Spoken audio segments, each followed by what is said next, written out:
Hey, everybody. Thank you for joining our podcast, Moms on the Move. I'm Jen Wills. And I'm Ashley Steigerwald.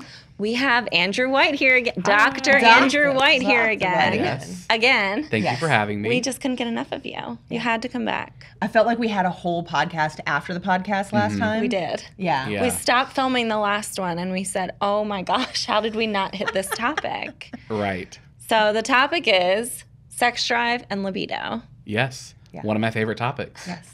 Well, good for you because it's going to make me like cringe and sweat. Are you already sweating? Yes. I think that's one of the big problems is the discomfort with the topic itself, even amongst providers. And so you have to find somebody who is comfortable discussing this and treating it just like you have to be comfortable to get treatment. Yeah. So we'll preface this with saying we might say something wrong or make you uncomfortable, but we're just trying to have a good discussion because I know Yes. that a lot of people have issues with this, but it's very A lot of people. uncomfortable Yeah. to bring up. And you, I know, don't want to feel like you come off as mansplaining to women. Yes, I'm always worried about that, especially in this kind of a format where I'm speaking to a lot of people who don't know me and don't know my heart, and that I don't want to come across as if I have all the answers. Everything that I know is obviously from research and papers and ACOG, not necessarily from firsthand experience. Yeah. And this is a very sensitive topic where I feel like it could be very easy to step on toes and make people feel frustrated or unheard. So Yeah. I want to be careful about that. I think they're already feeling frustrated, and that's the problem. Yes. Yeah. Yes. But for different reasons. Yes. Like, Yeah. I think That's, so. yeah, it's a big There's part of so it. many different reasons because, God, are we just going to be real open today? Yes. Go for it. So I remember when I came to you and I was like saying, well, first of all, I was on Lexapro. I forgot about this. Yeah. Yeah. And I was just having like a hard time. I felt like the Lexapro kind of like decreased. Remind me what we did about that. I ended up going off of Lexapro And how long had you been on it for? since Bo was born. So I had been on it like a year and Okay. something. And that's important to say that if you're on an SSRI, Yeah. you probably shouldn't come off of it Well- before 6 months. That should probably Or be cold turkey. Or cold turkey. But you definitely need to talk to your doctor about it.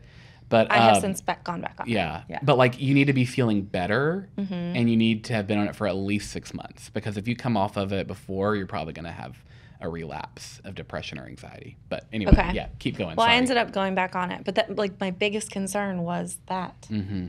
And it was like, but I feel great mentally. So, like, what do I do with this problem? Right. And it wasn't that I didn't really, well, that's not totally true. Like, because Chris is always like, why don't you want to? I'm like, I don't walk around just like wanting to. Yeah. Right? I mean, My brain do doesn't work women like just walk yours. around like wanting to? I don't think the majority do. I think Yeah. some Some do, and it's not wrong to, Yeah. you know, but not as many women. Because I was I'm going to listening. tell Chris that no women. Well, I was listening to another podcast. Glennon Doyle's got her podcast, and I love it. And they were talking about this. I don't know when they talked about it, but I listened to it last week. And I thought it was really interesting because they were talking about how for men, the arousal is already there, and then they want to go into the physical part. Whereas most women, the arousal isn't there until the physical starts. But if you don't have the arousal first, then how do you initiate the phys? And so it gets so complicated with women because Yeah. it's like, is it the arousal or the physical arousal? And it just feels like a catch-22. Yeah. And the it data is. is there too Yeah. for women, and men follow a very linear pattern of desire and arousal and sexual activity, orgasm and resolution, and that's like almost always how it happens. But for women, you can enter that in almost any spot, and it's more of a circle than it is a line. So like you may have desire and you may never get arousal, right? Whereas men, it tends to be that you go straight down the path. And for women, it's just We meander. It's circular. We start the circle, Yeah. we backtrack. Yeah, you can we- go any direction. Yes. Yeah. That's why we're the queen on the chessboard. Yes. We're a hot mess. It'd be so simple if we just matched a little more. Well, if you think about the evolutionary process of the difference between male arousal and female arousal, like we are there to carry the babies, and like, think about like lions, they're there to go and pregnate all of the whole we were just pride. watching a documentary on Disney, and it was talking about bears, and they were like, the bears, the mom takes care of the bears, all of it, and then like the father was across the river, and they were like, they'll never see him again. I was like, that's great. Seems about right. Yeah. But think about, I mean, so you were talking about before, like just having kids, and now, at least when my kids were younger, for me that was the tough thing, because I'm like love languages, I'm not a physical touch person. I'm Same. an acts of service, you know. I'm all about, and for me it's mainly because you've got 3 kids and you're running in 50,000 directions, so when something is taken off my plate, I'm like, but when the kids were younger and they're physically on you all the time, especially when they were breastfeeding, or even they're older and you're carrying them, by the time he got home from work, he would go for the hug, and I'm like, oh my Touch God. overload. Yeah, stop touching me. Yes. Everyone's always needing and touching. Yes, everybody needs things from me. And then I think sometimes that translates, unfortunately, into the arena of intimacy, where it almost hurts his feelings, because he's a physical touch person, and he's like, wait a minute, you can't differentiate the touch between the kids being on you and me, and for me it's just sensory overload. Yeah. Agreed. Yeah. I feel like so many people can relate to that. Yeah. Yeah.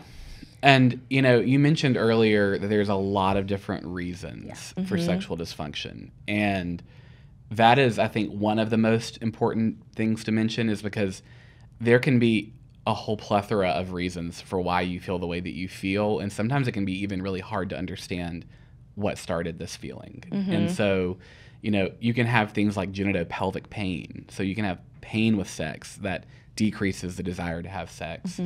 Or you could be on medication that decreases your desire to have sex. Or you could have some kind of chronic illness that decreases. And, you know, a big thing is also a history of abuse. And I think that's one of the things that, honestly, you have to be very sensitive about, even as a spouse, because your spouse may have never told you about their history of abuse. Because unfortunately, abuse victims often feel like there's some shame in their, like the fact that they were victimized, even though there's no shame for the victim and all the shame for the abuser. But it's a very complex, very sensitive subject, and getting to the root is often going to be key, because we do have medications and we do have therapies that are available, but if you're not treating the root cause, we can only do so much. Well, I remember when I came in and you were like, you know, you did go through a lot with your hemorrhage. Yes. Is it possible that you're just kind of like have shut that down a little bit? Trauma. And I'm like, probably. Yeah. I and mean, you may not even know that. I know. Yeah. Right. But there is such a mental block, I think, too, after having kids and like going through all of that, and then just being like, hey, you know, like it's just a lot. And I think to what you were saying is the nuance, the different reasoning, and for some people it's a physical issue. The medication, I think, is a really big thing that I hear a lot from friends. You know, different antidepressants or what you're on for anxiety or whatnot can really lower that. And then there's the mental aspect of it, of the kids are physically on you all day. For me, I struggled with the switch and roll. So you went from being the young, attractive, 20-something single girl on the town to label mom.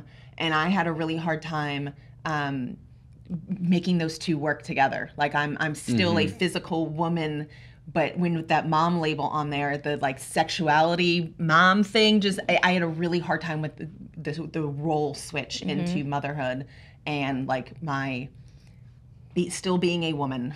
I had a really hard time with that. And one of the important things bringing up pills and medicines and all that kind of stuff is that depression and anxiety themselves can cause sexual dysfunction. And so it's really a vicious circle in some ways, because the medicines we use to treat them are often themselves making the situation worse. I think one of the most interesting studies I've ever heard about was talking about SSRIs and how men and women are counseled differently, and physicians are hesitant to prescribe an SSRI to a male because of sexual dysfunction. And if you do chart review, it's often never mentioned to females that this medicine can cause a sexual dysfunction. Yeah, and I mean, this is a common discussion with my friends too. Yeah, like they didn't tell me that I could have trouble. And but with it's SSRIs, kind of like one of those like, you got to weigh it out. You do. Does it lower like overall like libido or orgasm or both? It can do both. It's primarily orgasm though, okay. which that can beget low desire itself if you're not being fulfilled. So what are suggestions? Like, is there medication or something you can take as a woman? There's a lot there, and I think almost always it's going to be a multidisciplinary approach. So I like this. So I think therapy itself is great to figure out why you're even feeling this way. And sex therapists, you think of them as like, weird people who like are going to teach you how to enjoy sex better, and it's going to be uncomfortable. But a lot of what they're doing is like figuring out like, oh, your dad was an alcoholic and you don't trust intimate situations. Like most of what they do is very good work in analyzing your sex life and kind of pulling out why it is the way that it is. Not necessarily, and there are like hands-on, advice that they give people literally, but it's not all that. It's a lot of it is figuring out the mental health piece of it or the root of it. For pelvic pain, you've got things like endometriosis where your gynecologist may need to treat that to help make sex less painful. And we have a really good medicine now called Orlissa, which can help prevent, it can help treat painful sex with people who have endometriosis. Definitely one you'd want to talk to your doctor about because there's a lot of specifics about Orlissa that we probably don't have time to go into. Yeah. And then, there's obviously many other treatments to treat endometriosis from medical to surgical. And then you've also got to think about things like pelvic floor dysfunction. So we just had somebody on. We just last week whatever. Was it a therapist? Yeah. Who was it? Ashley Denoy. Oh, yeah. From Bodyworks. Yes. So we can't air these back to back. Or maybe we should. Yeah. I saw her at Claire's ice cream the other day. She's great. Yeah. She's so comfortable with it. So comfortable. Yeah. But one of the things I think is so interesting is a lot of countries, they will, like every woman who delivers gets like X number of pelvic floor physical therapy appointments. And you have to have a problem. Like our healthcare system's set up around illness, not prevention. But so pelvic floor physical therapy is a huge piece of sexual dysfunction in treating it. And then there are therapies that can increase sexual desire. But like I mentioned earlier, if you have a root that's deeper, it's only going to do so much. Yeah. And so one thing that has been shown to increase sexual desire is actually cardiovascular exercise with your partner, followed immediately by sex, which if you're married with young kids, good luck. I was about to say, let's go for a jog. Just leave the children. We'll go. Yeah. Or you get back from the jog and you're like, all right, kids, go to the playroom. So what's the science behind it? Is it just the blood flow, the dopamine? It's dopamine. Dopamine plays a big role in sexual desire, but also, vascular congestion. So that, being able to get the blood pressure up and also helps with, vaginal and clitoral congestion and all that as well, which... Just hold on, I have to go do some jumping jacks. Exactly, yeah. But dopamine does play a huge role in it. And then there's medical treatments with actual pharmacotherapy that we can use. So bupropion or Wellbutrin can be used in conjunction with an SSRI or in place of an SSRI or sometimes even just to treat sexual dysfunction, and that is a medicine we typically use for anxiety and depression. So you can use it with your Zoloft or in place of your Zoloft or just because you have sexual dysfunction. Testosterone, specifically in postmenopausal women, can be used. It's an off-label, it's not FDA approved, but you can use it in postmenopausal women. You do have to be very careful, and you can only use it for 6 months. So there's limited... that's what they recommend. You can use it longer if you're doing, very close monitoring and making sure that you're not getting like a deepened voice and male pattern facial hair. And then the two big breakthroughs. Now I'm hesitate to call them breakthroughs because they're not that effective. But the two big pharmacotherapies are Addy and Vyleesi, or Vyleesi. I don't know exactly how you're supposed to pronounce it. The rep called it Vyleesi when he came to our office. But Addy is a pill that you take every single day, and you have to take it at least 2 hours after your last drink of any kind of alcoholic beverage, and you can't have another alcoholic beverage until the next day. It's very confusing. And how does it work? What's the... A lot of it has to do with the dopamine pathways as well. Gotcha. But the Addy is something that you take every day, but the data on it, this is in women who have sexual dysfunction, right? So over a 28-day period, sexually satisfying encounters increased from an average of 1 to an average of 2. So you can think of Watch out. Yeah, you can think of it as doubling, right? Or you can think of it as, wow, that's just like 2 really times in glass half 28 full. days. The stats looked really good on paper. Right. It sounds better to say 50% more. Yeah. Or whatever. Or 100%. 100%. Yeah. 100% more. And then Vyleesi is an injectable. So the nice thing about it is you don't have to use it every single day. But the bad thing about it is you're literally injecting yourself with medication prior to anticipated sexual desire. But I don't think that would make me want to right. Give me a minute. Yeah, and the number one side effect is nausea. So there you go. Right. This is so unfair. Right. And the other thing about it is that, unfortunately, the data that I'm aware of, and don't come at me, Vyleesi, if I'm wrong about this, but the data that I'm aware of, and I did just look this up before coming in, was that it's never been shown to be statistically significant. So, meaning that the Vyleesi group in the studies did have more sex, but they couldn't determine if that was statistically significant. Like, if you repeated the study again, would you have the same results? Or if sometimes there's that placebo effect too. Yeah. And one thing that I forgot to mention, but this is odd because people don't want to do this, but scheduling sex has actually been shown. I was going to ask about that. I hear this all the time, and it's just, to me, sounds not romantic and not Hollywood. Well, and yeah. And to be fair, when you've got kids, I don't know how romantic any interlude really. It's true. Right. Outside of vacation or something, it's just but it's like.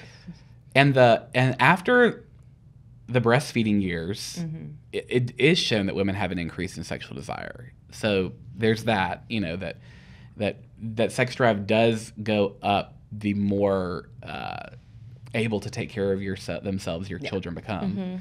But the thing about scheduling sex that is important is that both parties have to agree on the schedule.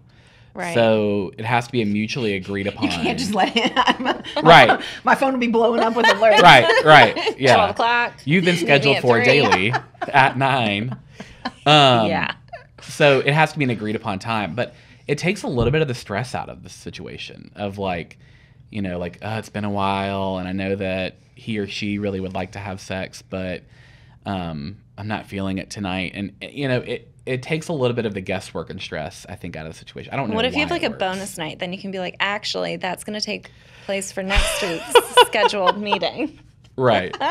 That's bound to work. You can write that in the contract. I don't know. And doing some research for this, I found it was a book, and I think it was actually a pastor and his wife made a commitment to have sex every single day for a year, no matter what. I have heard about that. Yeah, and I was I don't know how I feel about that. But it took the pressure off of them to have good sex, right? It was they just figured out what they liked, and if it was not good and satisfying, because I feel that's another thing is somebody can say something or do something that rubs you the wrong way, and then you're oh, this is ruined. Yeah. And I think if you're having sex daily, and this is not scientific, right? But it at least takes off the pressure of if it wasn't a good time, you've always got tomorrow. Yeah. And so. Well, and so right before you were talking about mindfulness can help. Yes. And that's specifically in people who struggle with orgasm. So you have 3 major problems, and that's desire, orgasm, and pain. And so those are the 3 big sexual dysfunctions. And a lot of women struggle with orgasm. Up to about a quarter have never been able to have an orgasm. And I think it's 40% regularly don't. And so it's a big number. And again, you have to get to the root, right? So why are we struggling, number one? And then mindfulness has really been shown to be helpful in achieving orgasm. And one of the things they point out about mindfulness is it's not about the end result, but it's about the moment. And so bringing it back from this expectation of I have to have an orgasm to I'm going to enjoy my partner right now and be in this moment with this person. The other thing that's really been shown to work is vibrator therapy. So adding a vibrator to the bedroom has been shown, especially over the course of time, to increase orgasm.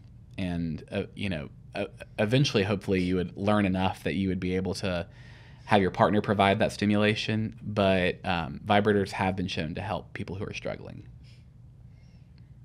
La, la, la, la.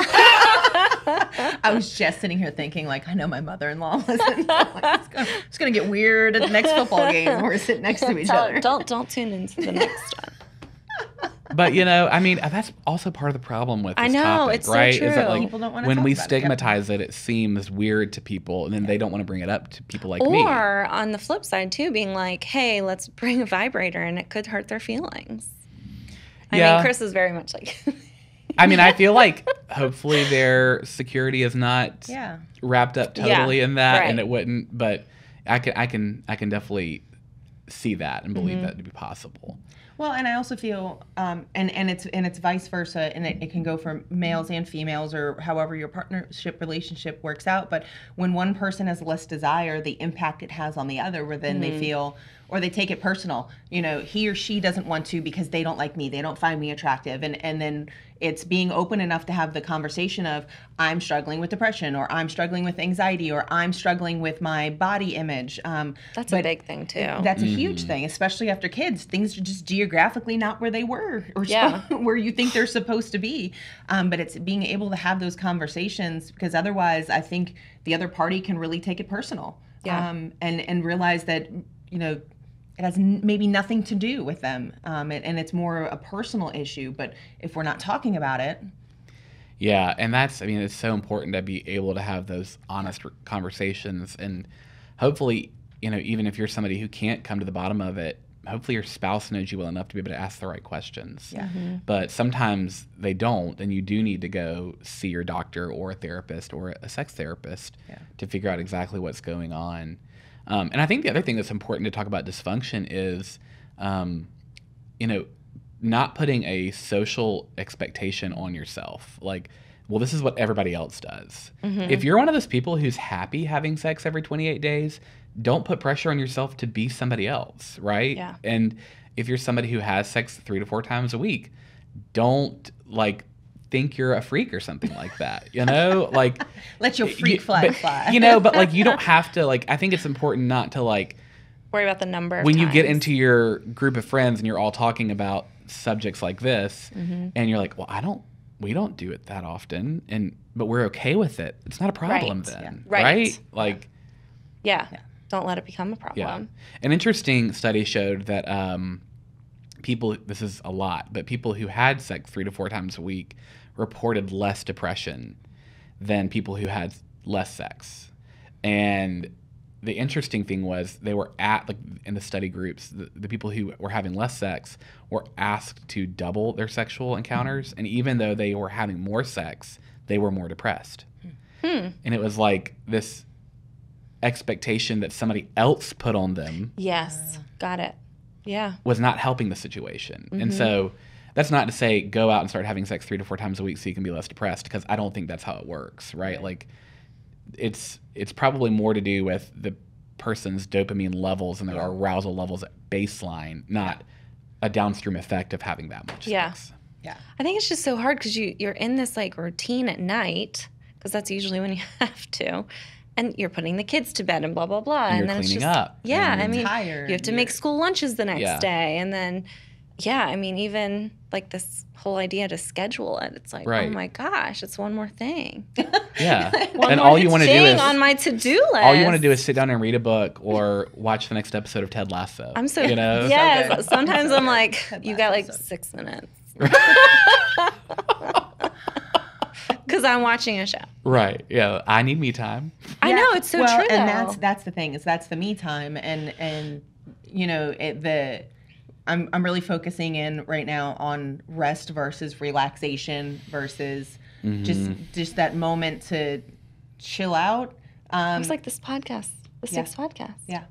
Yeah, we talked about like how sometimes on the things we think are restful aren't actually relaxing Right. at all. Right. Scrolling through TikTok Right. is disassociating. That is not rest or relaxation. Right. Yeah. But picking up a good book before bed can be very restful. It can really be good for sleep hygiene too, to not have a screen blaring in your face. But Right. Yeah. And I think that's important too, is your space. You know, your physical space where you're going to be intimate with your partner is making that as welcoming. Like, I flipped out. Bill, it was like 6 or 7 years ago. The bed had most people flat screen TV over the fireplace in our master bedroom, and our bed was right there. And then we had a sitting room off to the side. And he was like, "We're putting the bed in the sitting room." That's and we're the putting fanciest couch. thing I've ever heard. I know. Fireplace in the master. That's the only reason we bght this house is because of the master bedroom. Yeah. It's like the whole upper back side of the house. Anyway, it's supposed to be your sanctuary. Well, and that's what he did. At first I was like, I don't know about this, but you can't see the TV from the bed anymore, and that's really helped to just have delineated space. Yeah. This space has a purpose. It does. And it's not watching TV. That's right. Yes. Yes. Sleep and intimacy. Right. I just conk out after I get the kids down. I'm like, I just can't. I just want to go lay in my bed. And that's normal, right? And we have to know. have grace for those years. And you have to define yourself not by a single day or a single month or even a single year. And, I'm hoping that all of us and these listeners have relationships that are secure enough that, one bad week, one bad month, and I'm not bad, you know what I mean? Like, an exhausted time period shouldn't define your entire marriage or make you feel like a failure. Yeah. Yeah. We had to, this is like so TMI. TMI? Yeah, TMI. I've literally never heard something in my life that I thought was too much. I was about to say. This is super gross and creepy, but like, I don't feel like relaxed in my house. Yeah. So like. Oh, I hate that for you. I was about to say that too, yeah. It's just like my bedroom, like the boys, that's where they, like our bathtub, that's where they take their tubs. And like, it's just this chaos all the time. No and toys in the master bedroom. No, nothing. Like, even when they were little, like, your stuff does not come into this space. You have to have a space in your house. But anyway, we'll go get a hotel. Yeah. Yeah. That's true. I'm That's like good. Claire Dunphy. Okay. Who's Claire Dunphy? On Modern Family. Yes. Yeah. They like would meet at a hotel. Listen, But it worked. The best advice that I ever got for buying furniture, because I'm definitely that kind of person that's like, I'm not just going to buy all of my furniture from a discount furniture place. Like, I want what I want, and I'm only going to get it when I can afford it. Yeah. And so we had a little bit of leftover money when we were buying our house we live in currently, and a friend advised us to spend the majority of that money on bedroom furniture. It was the best thing.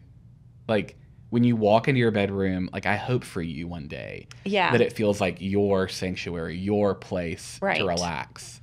That was such a good idea. If only I had a fireplace in a sitting room. We never use it. We never use the fireplace. I bought it, and I was like, "Oh, I love this house. It's got this was a I'll while use this back. all the time." Yes, Yeah. the fireplace and the master, and that for me, I was like, "Oh, I made it. I have made it." That was my thought. I think we've used it like 3 or 4 times. Oh, see, I would. And like the almost 11 in my years. head, that would be like, No.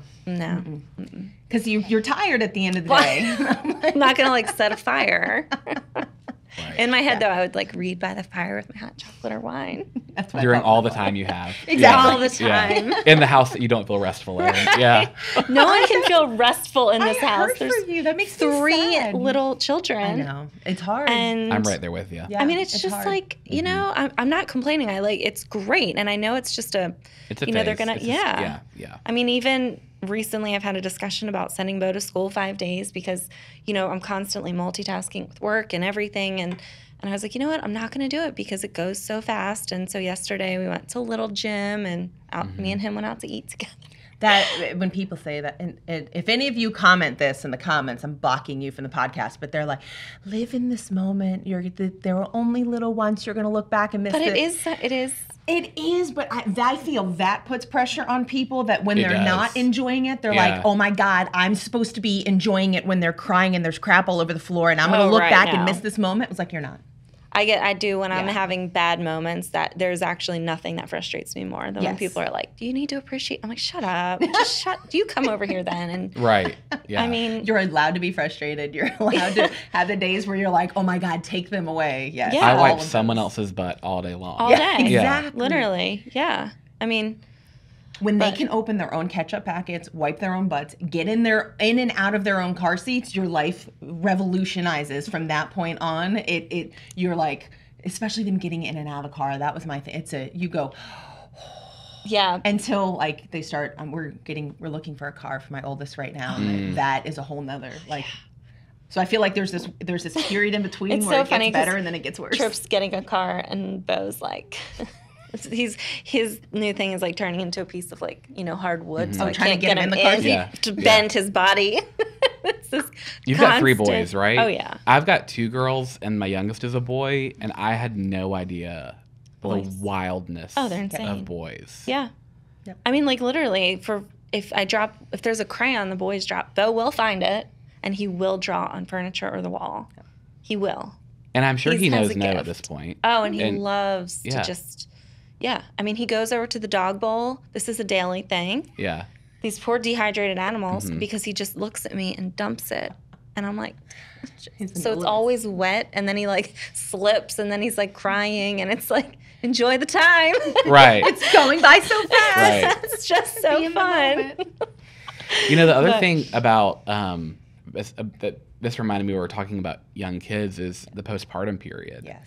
And I really don't like the expectation that at 6 weeks that a woman whose vagina was just ripped open is going to be ready to have sex. Oh, God, Because, it's horrendous. even people who have C-sections, they're have low levels of estrogen, so they're not producing the same amount of vaginal lubricant. And even if they didn't have a tear because they had a C-section or they didn't tear at all during the vaginal delivery, it's just not comfortable. No. And I hate the expectation that you'll be ready to have sex at Oh, 6 weeks. it's terrible. I often say to moms and dads, like, it may be 10, it may be 12 weeks before she's even ready to attempt it. And I do think at some point it is important to like Attempt. and because it is going to be uncomfortable the first time. Yeah. And my biggest advice to people all the time is that do not make the first several attempts at sex about completion. Make it about the process and make it about getting back on the horse. Yeah. Because it's not going to be enjoyable for her. Yeah. And if you come into this thinking that as the man, if you come into this thinking you're going to be sexually satisfied by this first, second, third, fourth encounter, you're going to be severely disappointed. Yeah. So I just want to create space for that because that's important. it's a ridiculous expectation. And you're totally exhausted. You're dealing with a baby who's up all day and night. The breastfeeding aspect Yeah. of it, and just I remember after my first son was born, I was like, why do I still look like I'm pregnant? Oh my Like, gosh. and everything's just all over. It's such a mess. Yeah. You're just I know for me I was just, what is happening? You know, I was totally, I wish somebody had a conversation with me before the first kid of what it was really going to be like afterwards, because I was blindsided. I was totally Because not you used to prepared. see all the sweet photos. Yeah. Yeah. Yeah. I'm an Anglophile and I'm obsessed with the royal family, and like one of my greatest desires in life is like for Harry and William to be reconciled. Like if I die before they're reconciled, like I will be dissatisfied. But What I did think you call it? An Anglophile? Anglophile. English. Love English people. Oh. Love English I culture. never heard of that. But I think one of the greatest moments has been when the Duchess, Kate, Yes. came out of the hospital and you could see her belly bump. Yes. And Meghan Markle did the same thing. And I think it's just validating to all these women who they think they're going to have a flat stomach after they've just given birth and they still look 32 weeks pregnant. Yep. You know? Yes. Yep. It's so true.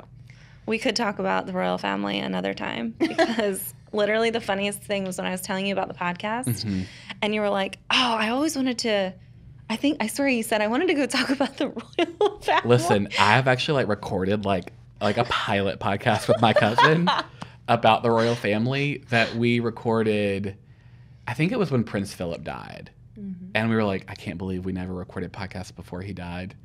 And I was like, I was so sad that I will live in the post-Philip era. That my podcast will not be released until post-Philip.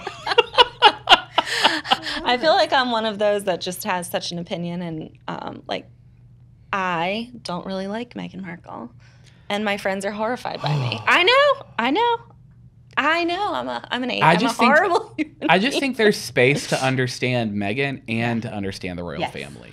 And I definitely do not stand by anything or anybody who would question how dark someone's child would be. That was horrifying. Oh, yeah, no. But I pray to God that was not Elizabeth or Philip or William. I think it might have been Charles, but Probably. I already don't like him, and I hope we skip him anyway. So Princess Diana lives forever in my heart, and she will always be. This took such a turn today. I bet they had a lot of sexual dysfunction in their relationship. I was about to say. Yeah. Let's bring it back. Yeah, They sorry. definitely Anyway, do. back to sexual dysfunction. But we do No, need to we do an actually- episode on Free Britney, though. But I was thinking about that. Oh, my gosh. I don't know enough about that, and I think I'd be very addicted to that. Oh, my gosh. You absolutely have to. Okay. We need to get somebody on top. But yes, I hope that this was helpful to people. I hope so, That's too. first steps. Like, if someone's listening to this and they're like, okay, I think I need to go and talk to somebody. Do they start with their OBGYN? Do they start with their primary care physician, whoever they feel most comfortable with? What's step one? If you have an OBGYN, I think it's probably best to talk to them. If you are starting without an OBGYN, like you don't see somebody regularly, obviously your primary care physician can be helpful. They're not the ones. I mean, some of them have an interest in this, right? But I think there's a lot of OBGYNs who still feel uncomfortable talking about this. Okay. And most are willing to have this conversation, and most are happy to. And I'm not trying to say anything negative about my colleagues, but I think there's just a varying degree of comfort level with the topic in general. And so I would encourage you to reach out to your OBGYN or primary care doctor. You can bring it up with your therapist if you're seeing a therapist, and just try to unpack all of it with them too. I think that starting with your spouse, like starting with saying like, this is where I am, and are you happy with how much we're having sex? And being honest with yourself, or am I happy with how much we're, and I think it begins with, it begins at home, and then it moves out to therapist, primary care, and if you have an OBGYN, for sure, go ahead and make an appointment with them. Yeah. And sometimes in talking with a therapist, if you're initially not comfortable talking with the spouse, talking with therapists, because there might be some things you need to unpack there. You need to feel safe in the conversation. That's right. Yeah. Or you may not even know. I thought that was a really good point earlier. You may not even know where it's coming from. You may not. And you need somebody else to help you walk through and unpack that. I think that's really important, because some people just don't even know where to start. Yeah. Yeah. And having grace with yourself each step of the way. Yeah. And your partner. Not feeling depressed or guilty that you don't have the same sex drive as all of your friends, or as Hollywood tells you should have. Right. We didn't even get into porn culture one day. Well, thank you so much for coming again. Yes. You'll have to again. I know. Yes. You'll be like our new regular. I'm the Moms on the Move OBGYN. Okay? Yes. We want to thank you. And if you want to talk to Dr. Andrew White or join Parkside OBGYN, they are wonderful and fabulous. They are my doctors. I also want to just shout out that like all of my nurse practitioners are like wonderful with this topic as well. Okay. Like, well, all the people there are so great. I was just about to say that I you love guys do them. something right. I They're think great. that there's sometimes this idea that like your doctor, like you can't see a nurse practitioner, but like I don't know about other offices. Ours are wonderful. They are. And especially with topics like this, where it's like, like I'm doing the surgeries, obviously, not my nurse practitioner, but like a lot of my nurse practitioners are moms of kids, and they can relate to you not only through their medical knowledge, but as a mom, as someone who is sexually active and has felt disappointment in that way too. Yeah. That's awesome. Well, thank you again. Yeah, absolutely. Thanks, everybody, so much for tuning in. We want to thank our sponsors real quick. Andy Foffel with Network Funding, Wilson Associates Real Estate, Blackacre Law, Parham Smith, and Archenhold. So thank you, everybody. We continuously want to thank you for your support. Fantastic. And we look forward to seeing you next time.